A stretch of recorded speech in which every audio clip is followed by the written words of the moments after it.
Students, today the next topic is acid-base concepts, which has been proposed and used time to time. Each of these can be used with advantage in appropriate circumstances. The chemist used the concepts that fits his purpose best. So we will discuss the foremost concept, that is the Arrhenius concept of acid and base. Before this concept, the classical concepts of acid and base were followed. That were the operational definitions, and you all know about it, that the acid will be the substance whose aqueous solution will conduct the electricity. It will be having a sour taste, right? It will turn blue litmus red, and whose acidic properties disappear on reaction with base. Similarly, a base is a substance whose aqueous solution conducts the electricity, turns red litmus blue, has bitter taste, soapy in touch, that is slippery in touch, and whose basic properties are destroyed on reaction with an acids. Now these were the operational definitions. Okay, now the Arrhenius concept was the first concept, right, which was the conceptual, we can say, a concept based definition. Now, according to him, right, the acids were those substances which gives the hydrogen ion in the solution. So according to the Arrhenius theory, acid is a substance which has hydrogen atom and which can be given in the form of hydrogen ion in aqueous solution. For example, if we take acetic acid, CH3COOH, so when it is dissolved in water, its hydrogen atom comes into solution and forms the hydronium ion, forming along with it acetate ion. So it is a hydrogen ion donor. So he used the word hydrogen ion. So acid are those substances which give hydrogen ion in aqueous solution. In the same way, student, HCl also act as an Arrhenius acid in water, and it converts to chloride ion by transferring the hydrogen ion to water. So HCl, HOH, so that is the water. So hydrogen ion which has been given by HCl is been taken up by water and form the hydronium ion. So when Arrhenius acids are in pure state, that is not in solution, they are covalent compound, that is they do not contain the H plus ion. The ions are formed when they undergo the interaction with water. Ionization is a process, student, in which the individual positive and negative ions are produced from a molecular compound, which I have just discussed before also, that the ionization, it is a process in which the positive and the negative ions are formed from a molecular compound, and it is polar covalent compound when dissolved in solution. Students, next is the Arrhenius base. So Arrhenius base is a hydroxide containing compound and produce OH negative ions in water. For example, NaOH, it has got hydroxide OH group, and when it is dissolved in water, it will give hydroxide ion. Some other examples, students, are KOH and NH4OH, calcium hydroxide, aluminium hydroxide, etc. So we can say that the Arrhenius acid are hydrogen ion donor, whereas the hydroxyl ion, the Arrhenius base is the hydroxide ion donor in solution. Now there are certain limitations of Arrhenius concept, student. This concept could not explain the acidic and basic character of certain substances which doesn't contain the OH negative or OH group in it, but they are acting as a base. For example, ammonia, Na2CO3, calcium oxide, they don't contain the OH group in them, but they show the basic behavior, or they exhibit the basic behavior. Similarly, CO2, SO2, SO3, they don't contain the H plus in them, hydrogen in them, hydrogen atom in them, but they gives the H plus, or they show the acidic properties, though they don't give the H plus ion in solution. Students, it could not explain the reaction between an acid and base in absence of water. That means to show the Arrhenius behavior, the particular compound has to be dissolved in water, right? So this gives the limitation to the Arrhenius concept. So we have to go for the next concept, student, that is the Bronsted-Lowry concept. To overcome the limitation of Arrhenius concept, Bronsted, a Danish chemist, and Lorry, an English chemist, independently and simultaneously proposed a broader concept of acid and base. According to this concept, an acid is a substance which has the tendency to give a proton, and a base is defined as a substance which has tendency to accept a proton. In other words, we can say that a proton transfer occurs in the acid-base reaction. If we take example here, it is Ha plus Z, right? Equilibrium sign or reversible sign giving Hz positive plus A negative. So student, here Ha, it is a proton donor. It has given the proton and formed A negative. And Z has accepted the proton and got to be Hz positive. So we can say that the hydrogen ion donor, but Bronsted and Lowry, they use the word proton. So we will use the word proton, student. So the proton donor will be acting as a acid, and the proton acceptor, which is accepting, will be acting as a student base. So if you see the reaction, HCl plus HOH. So here HOH has accepted a proton, that is water has accepted a proton and formed H3O positive. So here HOH, that is water, is acting as a base, and HCl has donated a proton, so it is acting as a Bronsted acid. So in the given reaction, HCl is a Bronsted acid and HOH, that is water, is a Bronsted base. Now just see the another reaction, student. Here HOH plus ammonia NH3. So here the reverse has taken place. The HOH is acting, water is acting as a proton donor, and ammonia is acting as a proton acceptor. So here the water in this reaction is acting as a Bronsted acid and ammonia is acting as a Bronsted base. So we can conclude here that an acid is defined as a substance which has a tendency to give a proton, or it is a proton donor, and a base is defined as substance which has a tendency to accept a proton, that is a proton acceptor. Now HCl was considered to be an acid because it donates a proton to water and to ammonia in equation 2. Ammonia is a base because it accepts a proton from water in equation number 2 and HCl in equation 3. So that means the water can act both as an acid as well as a base. So it shows the amphoteric nature. So what does the amphoteric word means? It means that a substance which acts as an acid as well as base, right?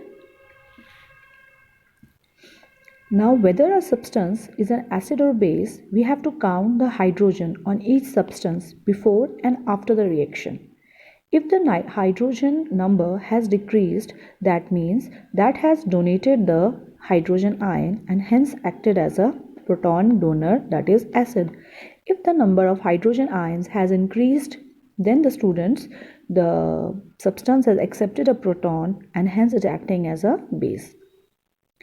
These definitions are normally, students, applied to the reactant on the left hand side, but if there is a reversible reaction, right, that time we have to go to the backward direction. Now the students, the substance which will be written on the right hand side of the equation are called conjugate acid and conjugate base compared to those on the left. Right, now let's take an example here. Just see this reaction. Here student, HCO3 negative plus HOH, that is water, gives H2CO3 plus OH negative.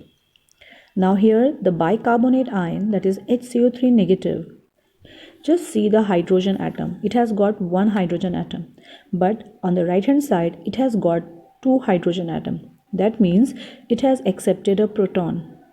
So HCO3 negative, that is a bicarbonate ion, here is acting as a base, right? And HOH earlier on the left hand side has two hydrogen atom, but on the right hand side it has got only one hydrogen left. So that means it has donated a proton. So HOH is acting as a acid here. Now just get the reaction reversed, right? So here when we see the same reaction, just look the sign. Okay, earlier it was a forward direction, arrow mark headed toward the right hand side. Now the arrow mark is heading toward the left hand side. So H2CO3 plus OH negative. So here you can see that H2CO3 on the right hand side has got two hydrogen atom, but on the left hand side it has got only the one hydrogen atom. That means it has given a proton to whom? To the base, that is a hydroxyl ion, right? So here it is acting as an acid, but we can't write it again acid because earlier on the left hand side we have used HCO3 negative to be a base, right? And HOH is an acid. So this time for the same reaction, H2CO3 will be acting as a conjugate acid of the base HCO3 negative. Similarly, OH negative, it is a conjugate base of the acid HOH, right? So that means on the left hand side we will use the word base and acid, on the right hand side we will use the word conjugate acid and the conjugate base. So for the Bronsted base HCO3 negative, the conjugate acid student is H2CO3, right? And for the water, right, we have the conjugate base OH negative. Now just see some more example here. So we are using the word conjugate acid base pair. Now what is the acid base pair conjugate? It means this is the pair which differs from one another just by the proton only. That means it is a pair which can be interconverted into acid and base just by transfer of proton, right? So conjugate acid, for example, we have taken example here, acid HCl plus water gives H3 positive and Cl negative. Students, in this reaction acid HCl, its conjugate base is Cl negative, right? So this is the first pair, HCl and Cl negative. This is conjugate acid base pair 1. Similarly, water, right, it is a base and its conjugate acid student is H3O positive. This is a second conjugate pair, right? Similarly, you can go through the water and HCl. Now there are some advantages of Bronsted-Lowry concepts and limitation too. Just first see the advantage. It is not limited to molecules, but it is included. It includes also the ionic species, right? It doesn't require the aqueous medium to explain the acidic or basic nature, and it can explain the basic nature of the ions or molecules having no OH negative. For example, NH3. NH3, it is acting as a base because it accepts a proton and forms the NH4 positive ion, right? So it explains the basic nature. Now limitation, though it has got the limitation here also, it could not explain the acidic and basic nature of compounds which have no tendency to lose or gain the proton H plus. For example, CO2, right? SO2, SO3, even ammonia also, right? In its when it is not in the solution. It could not explain the basic nature of compounds having hydroxyl ion, NaOH, calcium hydroxide, and KOH, because NaOH, they are the hydroxyl ion donor. So it could not explain the basic nature of these compounds also. So hence we need one more concept is waiting, students, that is the Lewis acid base concepts, which will be used to overcome the limitation of Bronsted-Lowry concept.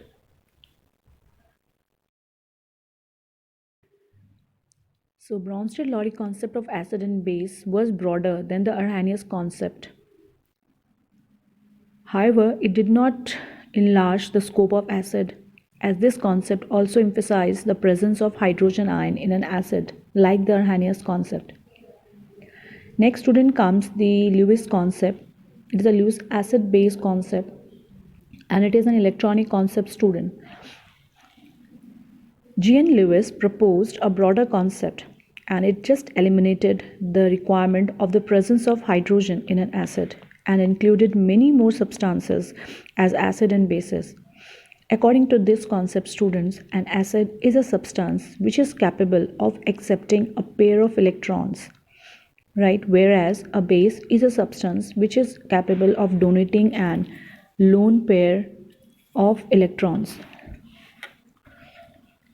Lewis acid student is an electron pair acceptor, and the accepted electron pair is shared between the acid and the base in the covalent bond. Thus, Lewis' definition of acidity includes many species in addition to H+. For example, let's take Mg2 positive and a metal compound such as aluminum chloride. These are the Lewis acid because they have unfilled valence orbitals and can accept electron pairs from the Lewis base. So Lewis acid, it should have the vacant orbital too, so that it can accept the electron pair which will be given by the Lewis base. Now students, the Lewis acids, which species will be included here? The molecules which have the central atom with incomplete octet, BF3, aluminum chloride, FeCl3. In these, the central atom, boron, aluminum, iron, they have incomplete octet. Second, simple cations, that is the positively charged ions, will be also included as a Lewis acid. Third, molecules having the central atoms with empty d orbitals, which have got the unfilled, or we can say vacant d orbitals, will be also coming under Lewis acid. So silicon tetrafluoride and phosphorus pentachloride, stannous chloride, SnCl4 will be also included here.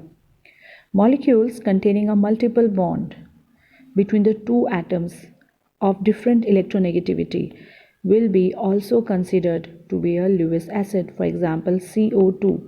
Here there is a difference in electronegativity between carbon and oxygen, and they share a multiple bond, that is double bond. So it will be also included as a Lewis acid.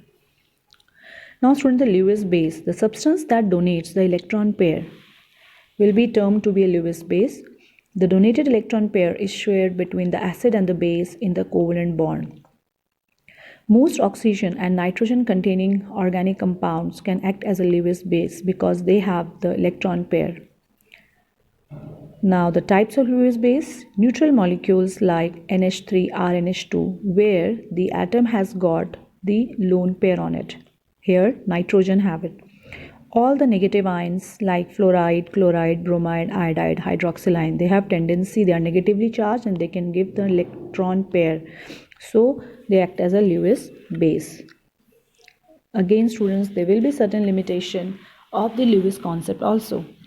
The necessary requirement in Lewis concept is the formation of a coordinate bond between the acid and base, right? A coordinate bond is to be formed. Second, the catalytic activity of an acid is due to the hydrogen ion. Since the presence of hydrogen is not an essential requirement for Lewis acid, many Lewis acids will not have this property, right? This is the second important, we can say, the limitation of the Lewis concept. Along with this, students, the Arrhenius concepts and the Bronsted concept explain the strength of acid and base, right? Students, you will just get it noted down. It's again very important, though it's not mentioned here.